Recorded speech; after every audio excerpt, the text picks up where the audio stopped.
Okay, so today we're diving deep into this will be fun. Yeah, into a portion of the Quran. Okay. Specifically, Surah Al-A'la, which translates to the Most High. Right. And, for context, the Quran is considered the central religious text of Islam. Yes. Believed to be a divine revelation. Exactly. So this particular surah, it's relatively short. Yeah, it is. But it's packed, absolutely packed with profound messages. Oh, absolutely. About creation, about guidance. Definitely. About really the contrast between like our earthly journey and what might lie beyond. Right. And these are obviously themes that echo throughout human history, across cultures, across philosophies. Yeah.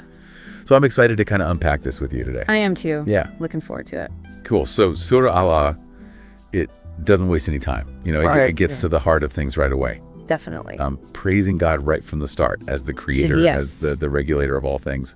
The guide. The one who sets everything in motion. Yeah, exactly. Yeah. And then there's this really striking image in verse 5 of pastures, like fields, being transformed into light debris. It really makes you pause and just think, like, what could that be symbolizing? I think it's a beautiful, kind of a beautiful way of pointing to, God's power over all stages of existence, right? Would you agree with that? I definitely, yeah. Okay. You see this like vibrancy of life. Yeah. The abundance of a pasture, and then this like inevitable transition into something that, on the surface seems insignificant. Yeah. But is it really? Right. Yeah. It reminds me, it makes me think about the cyclical nature of life, the ebb and flow, that we see in nature and also in our own experiences. Absolutely. Like what appears to be an ending might actually be the beginning of something new. Exactly. Yeah. It's about renewal. And that really makes me think about how we view the challenges or even the successes in our own lives. If we understand that things are always in flux, does that change how we approach those ups and downs? I think it does. For sure, it encourages us to find that sense of peace in the midst of all the change that's happening around us. It encourages us to see the difficulties as opportunities. Oh, for sure. For growth, for renewal. It helps us to appreciate the fleeting nature of even our greatest triumphs. Yeah. It's about finding that balance. Right. And grounding ourselves in something much, much larger than, just the immediate circumstances. Yeah, I love that. And speaking of grounding, verse 6 really jumps out with this powerful command. We will make you read, so do not forget.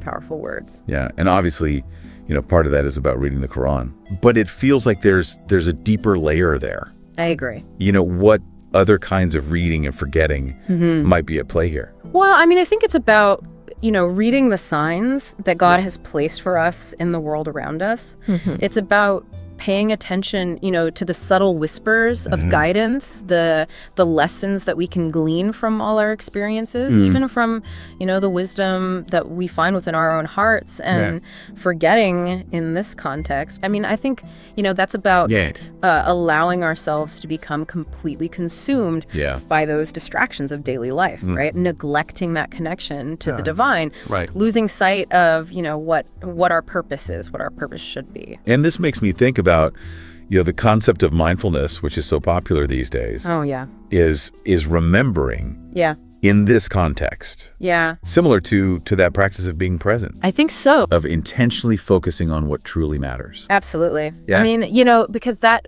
forgetting, that can manifest in so many ways. Yeah. Being consumed by our daily worries. Right. Neglecting prayer. Or even, not taking the time to appreciate the beauty of nature. Yeah. So that reading, I think, it's about making that conscious choice. Okay. To cultivate gratitude. Yeah.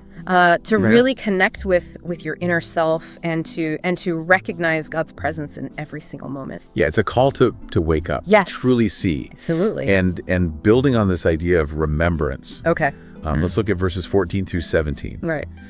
There's this very stark contrast presented here. Yeah. Between those who purify themselves and remember God, and those who are kind of chasing after those fleeting pleasures of this world. Right, the temporary things. Yeah. And there's that really intense warning in verse 12 about the the gigantic fire awaiting those who forget. And some people might say that achieving some level of material success is important. Yeah, for sure. Even within a spiritual framework.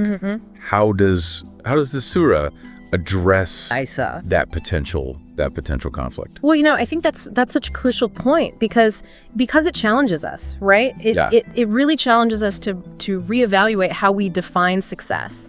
It's not about denying the importance of those worldly endeavors, right? But it's about ensuring that they don't completely eclipse our pursuit of spiritual growth and closeness to God. Yeah. That warning, I mean, it's there as a very, very stark reminder of the consequences, right? Of prioritizing those fleeting desires over that lasting fulfillment that we're all, searching for. Yeah. So true success in this context, I think it really lies in aligning all of our actions with our ultimate purpose, which is to remember and to connect with the divine. It's about making sure our priorities are in order, recognizing what will truly endure. And I'm really struck by how this surah wraps up by placing itself within a lineage of sacred texts, right? Mentioning the scriptures of Abraham and Moses, right? Why is this connection emphasized, do you think? Well, I mean, I think it's a powerful way to end, isn't it? For sure. Because it underscores the idea that this message, right, it's not isolated. It's not just appearing out of nowhere. Right. It's part of this continuous thread of revelation that has kind of woven its way through human history, right? It acknowledges, and it respects the wisdom that's contained within those earlier scriptures. Yeah. And it really highlights the universality of these core truths about God, about creation, and about our responsibility as humans. Yeah, I find it so fascinating how this, connects with the human search for meaning across different cultures, across different traditions. And it really makes me reconsider my own definition of success. Absolutely. So to recap, we've explored these profound themes of God as creator, as guide. Right. The really crucial importance of remembrance and purification and that stark contrast, between the allure of the temporary and the pursuit of the eternal. Right. I mean, it really encourages us to pause and to reflect on our own lives. It really does, doesn't it? Yeah. And it leaves me with this question for you, the listener.